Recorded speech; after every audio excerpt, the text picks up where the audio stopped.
হাসিনুর, এখন পর্যন্ত কারা কারা ভোট দিয়েছেন আর পরিবেশ নিয়ে তাদের প্রতিক্রিয়া কেমন, তারা কি সন্তুষ্ট কিনা?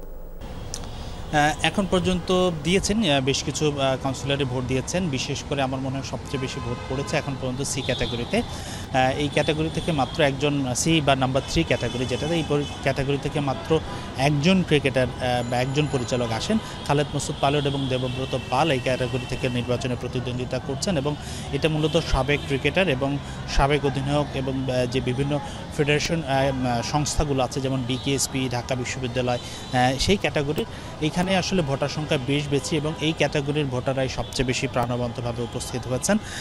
এর বাইরে আসলে অন্য ক্যাটাগরিতেও ভোট পড়েছে। কিছুক্ষণ আগে আমিনুল ইসলাম বুলবুল ভোট দিয়েছেন। আমরা সেই সময় আসলে ভোটরুমে ঢোকার সুযোগ পেয়েছিলাম, কিন্তু ব্যালট বাক্সে আসলে খুব বেশি ভোট কিন্তু আমরা দেখিনি।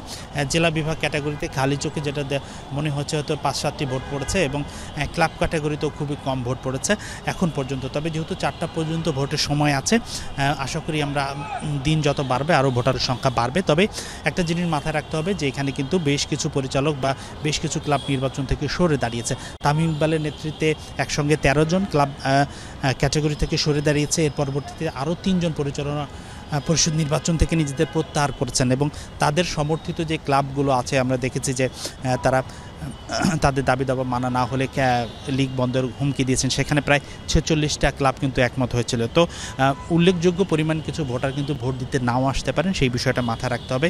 অন্তত যারা প্রার্থিতা প্রত্যাহার করেছেন তারা তো আসছেনই না এবং তাদের সম্ভাবনা আরও বেশ কিছু কাউন্সিলর কিন্তু নির্বাচনে অংশগ্রহণ নাও করতে পারেন। তো সেটা একটা দেখার বিষয়, দিন শেষে কী পরিমাণ ভোট পড়ে।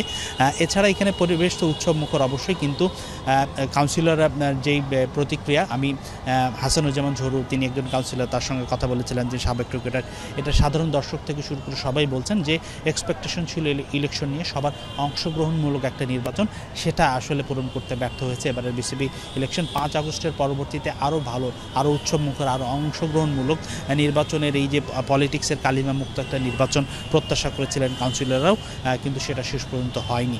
তো নির্বাচন হচ্ছে এবং ভালোভাবেই হচ্ছে এখন পর্যন্ত, কিন্তু যেটা প্রত্যাশা ছিল সবার, সেই প্রত্যাশা কিন্তু এবারের ইলেকশন পূরণ করতে পারেনি আনফরচুনেটলি।